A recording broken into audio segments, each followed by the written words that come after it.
Jaiswal, class 11 chemistry का second chapter atomic structure. Previous video में अपन ने पढ़ा था एटॉमिक नंबर, मास नंबर, ये सारी चीज़ें। नेक्स्ट आज अपन पॉइंट ले रहे हैं जिसका नाम है रेडियो एक्टिविटी। ठीक, प्रीवियस वीडियो में जो भी पॉइंट्स है उसको एक बार अच्छी तरह रीड आउट एक बार और कर लेना ताकि आपको क्लियर हो जाए। आज अपन नेक्स्ट पॉइंट पढ़ना बेटा जिसका नाम है रेडियो एक्टिविटी। सबसे पहले रेडियो एक्टिविटी एक्चुअली है क्या, थोड़ा मैं आपको बेस पे करता हूँ बेटा। जैसे कि हम जानते हैं बेटा एटॉमिक नंबर 90, ठीक, 90 एटॉमिक नंबर के बाद जितने भी एलिमेंट्स हैं आफ्टर 90 के बाद वो सारे के सारे रेडियो एक्टिव एलिमेंट हैं। जैसे यूरेनियम हो गया, प्लूटोनियम हो गया, थोरियम हो गया, एक्सेट्रा जो भी हो। तो आफ्टर 90 के बाद जो भी एटॉमिक नंबर है वो सारे कैसे हैं, रेडियो एक्टिव नेचर के। ठीक, पहली बात है उन्हें हम रेडियो एक्टिव एलिमेंट्स कहते हैं। दूसरी बात ये होती है कि सर रेडियो एक्टिव एलिमेंट्स हैं क्या। रेडियो एक्टिव एलिमेंट्स वो होते हैं जो कि रेडियो एक्टिविटी को फॉलो करते हैं। अब रेडियो एक्टिविटी क्या है? रेडियो एक्टिविटी एक फिनोमिनन है, एक प्रोसेस है जिसको किसने डिस्कवर किया था? बैकरल। ये आपके सामने लिखा हुआ है, एक साइंटिस्ट है जिनका नाम बैकरल। उन्होंने 1806 में रेडियो एक्टिव फिनोमिनन वर्ड को डिस्कवर किया था। इतना क्लियर? अब एक्चुअली है क्या, मैं आपको डिफाइन और डायग्राम के अकॉर्डिंग क्लियर कर देता हूं बेटा। सबसे पहले क्या लिखा है? The spontaneous emission of active radiations by certain elements like uranium is called, जो एलिमेंट होगा वो रेडियो एक्टिव एलिमेंट होगा और जो प्रोसेस क्रिएट होगी उस प्रोसेस को हम क्या बोलेंगे? Radio active. मतलब कहने का मतलब है एक ऐसा एलिमेंट, रेडियो एक्टिव एलिमेंट जिसके अंदर से 3 स्पॉन्टेनियस इमिशन रेज क्रिएट होगी, एक्टिव रेडिएशंस क्रिएट होगी 3, यानी वो जो एलिमेंट होगा उसको रेडियो एक्टिव एलिमेंट और जो प्रोसेस होगा उस प्रोसेस को हम कहेंगे रेडियो। ठीक, अब वो कैसे होता है बेटा मैं आपको डायग्राम के अकॉर्डिंग देता हूँ। सबसे पहले अपन ने एक ब्लॉक लिया, लेड ब्लॉक, लेड से बना मेड ऑफ लेड एक एलिमेंट है, एक मेटल है, उससे बना एक मेटालिक बॉक्स ले लिया। उसके अंदर हमने एक यूरेनियम लिया। Uranium what is this? It is a radio active element. और भी कई है, मैंने आपको बताया प्लूटोनियम, थोरियम, यूरेनियम एक्सेट्रा। ठीक, यूरेनियम लिया। अब आपने 2 प्लेट लगा दी, एक नेगेटिव प्लेट और एक पॉजिटिव प्लेट और एक फोटोग्राफिक प्लेट। इतना क्लियर? 3 प्लेट लगा दी, फोटोग्राफिक प्लेट, एक नेगेटिव प्लेट और एक पॉजिटिव प्लेट। अब जैसे ही आपने इस रेडियो एक्टिव एलिमेंट को हीट किया, ठीक, जैसे 3 एक्टिव रेडिएशंस क्रिएट हो रही है अलग अलग डायरेक्शंस में, अलग अलग डायरेक्शन में क्रिएट हो रही है। इट मींस कहने का मतलब है एक इस डायरेक्शन में आ गई, एक इस डायरेक्शन में चली गई और एक स्ट्रेट में गई। अब सुनना ध्यान से, जो नेगेटिव प्लेट की ओर आई इट मींस उस रेस को किस नाम से डिनोट किया बेटा? अल्फा रे। सिंबल से आप नहीं आइडेंटिफाई कर पाओगे तो वाले लिख लो। जो नेगेटिव प्लेट की आई और आई अटैक हुई, यानी उस रेस को किस नाम से डिनोट किया? Alpha rays. यानी अल्फा रेस पे सेल पे कैसा चार्ज होगा बेटा? पॉजिटिव, क्योंकि वो नेगेटिव प्लेट की ओर अटैक हुई। नेक्स्ट हम देखते हैं एक और प्लेट है पॉजिटिव प्लेट, वहां पे कौन सी रेज आई? Beta rays. बीटा रेज इसलिए आई क्योंकि बीटा पे सेल पे नेगेटिव चार्ज होगा, तभी वो पॉजिटिव प्लेट की ओर अटैक हुई बेटा। तीसरी थी गामा रेज, इसको भी मैं रिप्रेजेंट करता हूँ ताकि आप लोग इजीली आइडेंटिफाई कर पाओ। गामा रेज, और गामा रे इट मींस जो फोटोग्राफिक प्लेट को अफेक्ट करेगी। तो जैसे ही आपने एक रेडियोएक्टिव एलिमेंट को हीट किया उससे 3 रेज क्रिएट हुई, 3 रेडिएशंस क्रिएट हुई, एक अल्फा, बीटा और एक गामा। अल्फा रेज पे सेल्फ पॉजिटिव चार्ज होता है तभी वो नेगेटिव प्लेट की ओर अट्रैक्ट हुई, बीटा रेज पे नेगेटिव चार्ज होगा तभी वो पॉजिटिव प्लेट की ओर अट्रैक्ट हुई बेटा।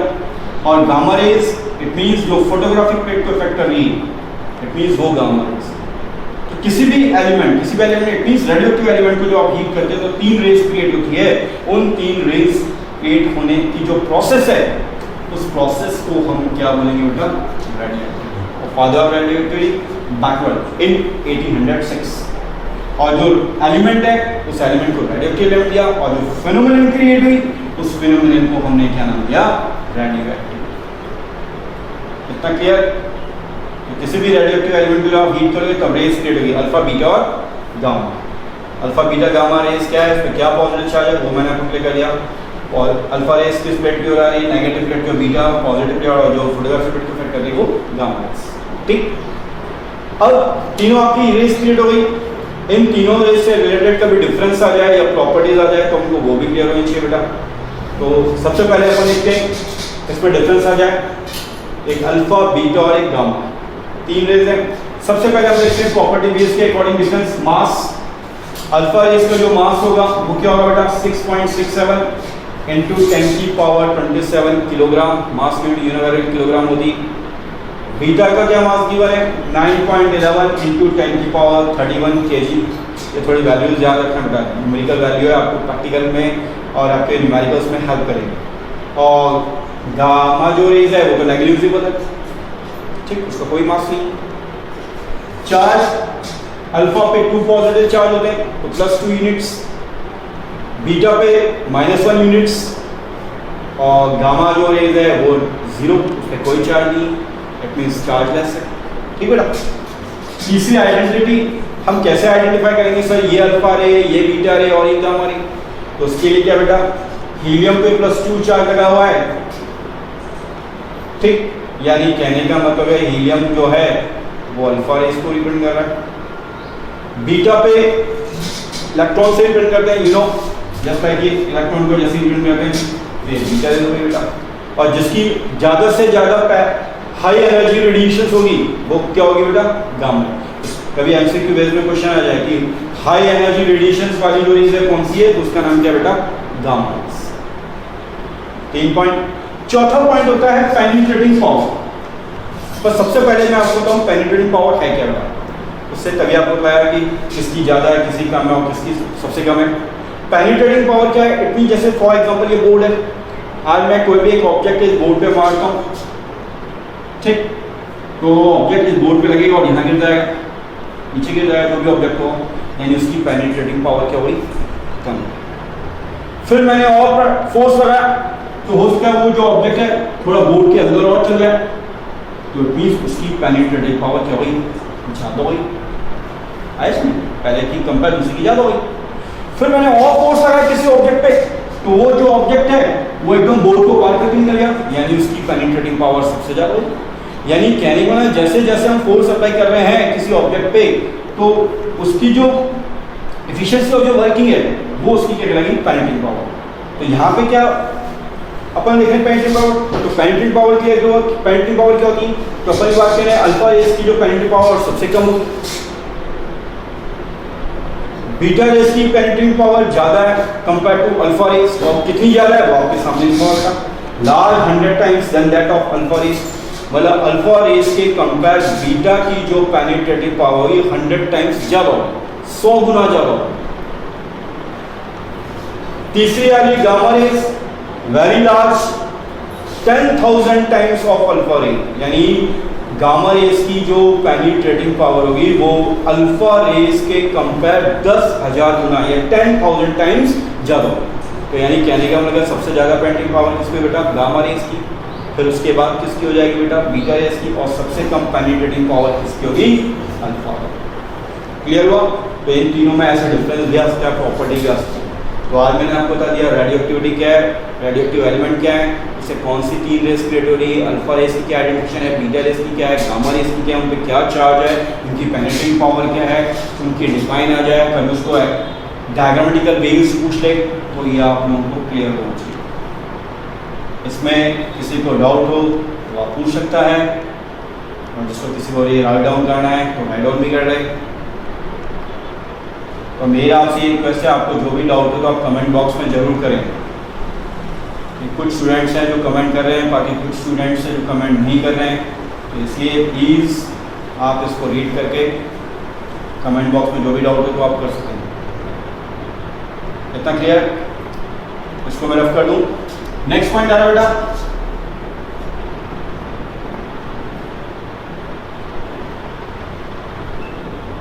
आइसोटॉप्स।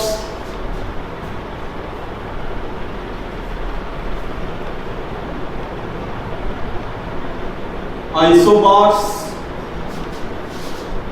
एंड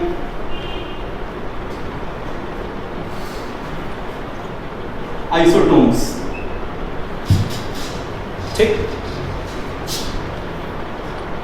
हो सकता है आप लोगों के चेहरे पे स्माइल आए कि सर ये पॉइंट्स हमने पढ़ रखे हैं आइसोटॉप्स आइसोबर, परंतु ये आपके लिए थोड़ा एक डिफरेंट पॉइंट है जिसको हम क्या रखे हैं बेटा, आइसोटॉप्स। थोड़ा आप में से कोई बता सकता है, कोई भी स्टूडेंट की आइसोटॉप्स क्या है? What do you mean by isotopes? हाँ, कोशिश करो। आपने इसके डिफाइन पढ़ रखी है, 9th में पढ़ रखी है, आया था 9th के सेकंड चैप्टर या फर्स्ट चैप्टर में है आई थिंक, यू नो। ठीक, चलो मैं आपको क्लियर करता हूँ, पर ध्यान से सुनना बेटा, आइसोटॉप एक्चुअली है क्या। सबसे पहले एक्स एक सिंबल है। ठीक, ध्यान सुनना बेटा ताकि आप लोगों को एक बार में क्लियर हो जाएगा। एक्स जो है किसी भी एलिमेंट के सिंबल को रिप्रेजेंट कर रहा है। ठीक, इससे पहले प्रीवियस वीडियो में मैंने आपको बताया Z जो है वो एटॉमिक नंबर को रिप्रेजेंट करता है। ठीक, और जो A है वो किसको रिप्रेजेंट करता है बेटा, atomic mass. Clear, X element का सिंबल, Z एटॉमिक नंबर और A एटॉमिक मास। तो बात होती है सर आइसोटॉप्स है क्या?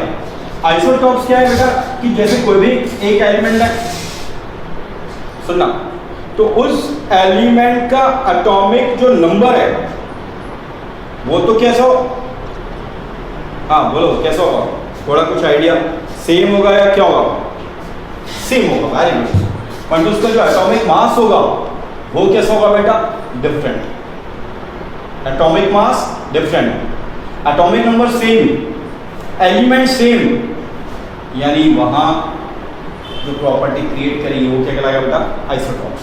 आप बोलो से एग्जांपल, जैसे मैं एग्जांपल देता हूं बेटा, फॉर एग्जांपल यू नो एक हाइड्रोजन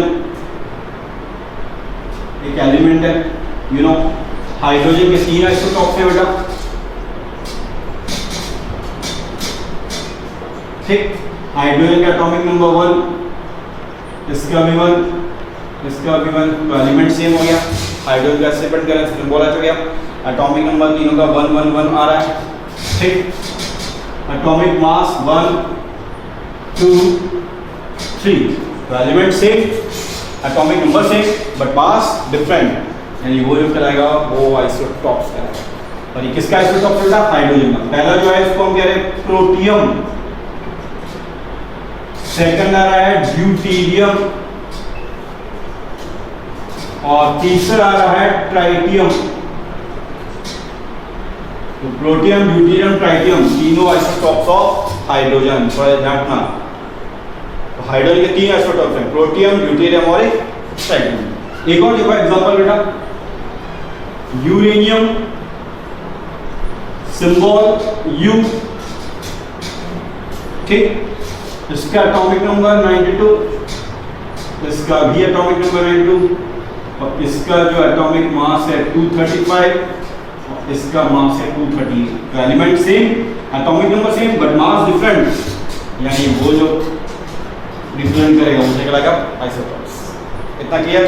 ये भी आप लोगों ने 9th में पढ़ा था, 9th के बुक्स में देखा, एनसीईआरटी में दे रखा है। नेक्स्ट हम बात करते हैं बेटा आइसोबार। 2 लैटिन वर्ड से मिल गया, आइसो मींस सेम। अब आइसोबार क्या है, एलिमेंट डिफरेंट, एटॉमिक नंबर भी डिफरेंट बट अप्रॉक्स जो मास है वो ऑलवेज सेम रहेगा। तो यानी वो जो प्रॉपर्टी होगी वो किसको रिप्रेजेंट करेगी बेटा, आइसोबार।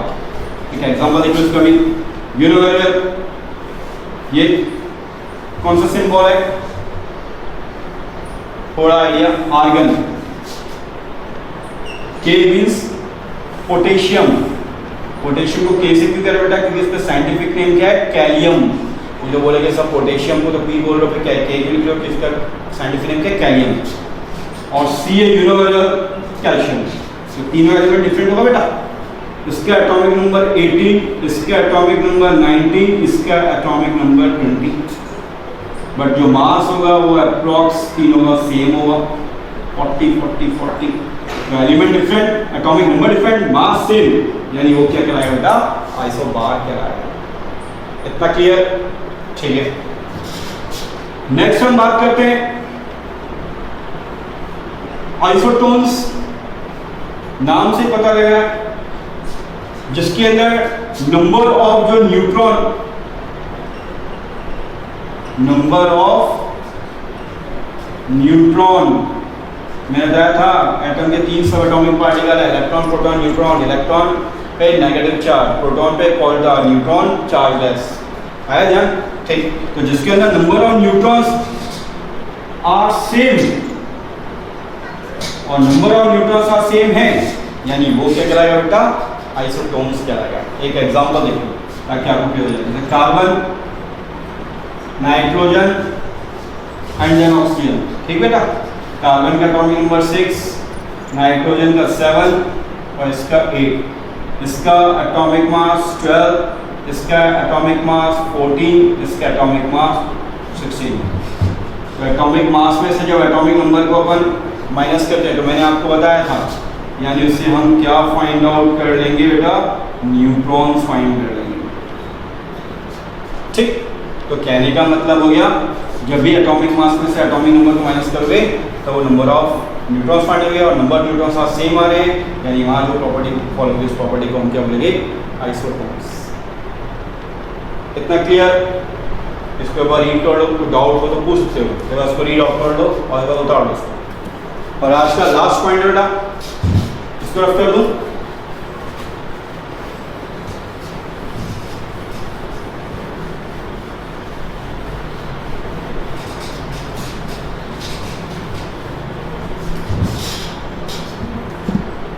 नेक्स्ट है चैप्टर का एक और पॉइंट अच्छा,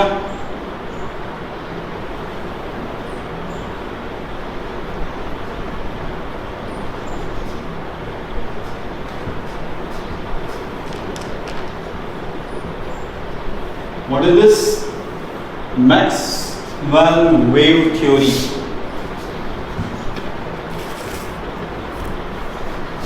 ठीक बेटा, ये सबसे पहले मैं आपको एक डायग्राम बनाता हूँ, उस डायग्राम के अकॉर्डिंग आपको क्लियर कर दूँ कि मैक्सवेल थ्योरी एक्चुअली है क्या।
ये वर्ड कहीं सुना है, मैक्सवेल वेव थ्योरी, कहीं आपने? चलो मैं क्लियर करता हूँ। ठीक, सबसे पहले वेव थ्योरी जो प्रपोज है वो किसने की थी बेटा? मैक्सवेल ने की। ठीक, पहली बात ये। अब मैक्सवेल थ्योरी में कहा क्या गया है? इन्होंने बताया था कि जो लाइट है, यू नो वेरी वेल, जानते ही light is transmitted is the form of electromagnetic waves. एक बार सुनो, light is transmitted is the form of electromagnetic waves. क्या मतलब हो गया कि जो लाइट है वो किस फॉर्म में वर्क कर रही है? Electromagnetic waves. अब इलेक्ट्रोमैग्नेटिक वेव्स क्या होता है, सबसे पहले क्या करूं, इधर डायग्राम के अकॉर्डिंग देखना बेटा ध्यान से। यू नो बेटा 3 आपके पॉइंट्स हैं, एक x है, एक y है और एक z। मैथ्स के लैंग्वेज के अकॉर्डिंग 3 कोऑर्डिनेट्स हैं, x, y और एक z। ठीक, x एक्सिस पे एक, y एक्सिस पे और एक z एक्सिस पे। x एक्सिस पे हमने क्या लिखा है, direction of propagation. y axis पे हमने लिया है एक फील्ड जिसको हम कह रहे हैं इलेक्ट्रिक फील्ड। ठीक, और एक हमने लिया मैग्नेटिक फील्ड। तो 3 फील्ड हो गए बेटा, एक x, एक y और एक z। इतना क्लियर? तो कहने का मतलब हो गया कि जहां कोई भी रेज जो है, जब दोनों फील्ड का एसोसिएटेड फॉर्म क्रिएट करती है, associated form it means electrical field और मैग्नेटिक फील्ड, और जब दोनों का एसोसिएटेड फील्ड क्रिएट करेगी यानी वहां जो वेव्स बनेगी उसको हम कहेंगे बेटा इलेक्ट्रोमैग्नेटिक वेव। इलेक्ट्रोमैग्नेटिक नाम से पता लगा दो, electro it means related to electric field, electromagnetic magnetic यानी मैग्नेटिक फील्ड। अब जब दोनों फील्ड का जो एसोसिएटेड फॉर्म होगा यानी वहां जो वेव्स क्रिएट होगी उस वेव्स को हम क्या बोलेंगे बेटा, इलेक्ट्रोमैग्नेटिक वेव। कुल मिला के क्या बात होगा बेटा, वेव थ्योरी का पूरा नाम क्या है, electromagnetic wave theory proposed by Maxwell. इनके अकॉर्डिंग था क्या, 3 कोऑर्डिनेट्स हैं x, y, z। x पे डायरेक्शन ऑफ प्रोपेगेशन है, y एक्सिस पे हमने क्या लिया है बेटा, इलेक्ट्रिकल फील्ड लिया है, और z एक्सिस पे हमने क्या मैग्नेटिक फील्ड लिया है।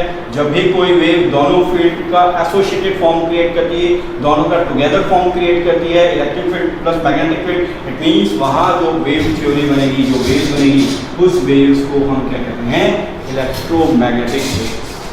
और इलेक्ट्रोमैग्नेटिक वेव्स जो है उसको अदर लैंग्वेज में हम कौन सी थ्योरी कहते हैं बेटा, मैक्सवेल वेव थ्योरी।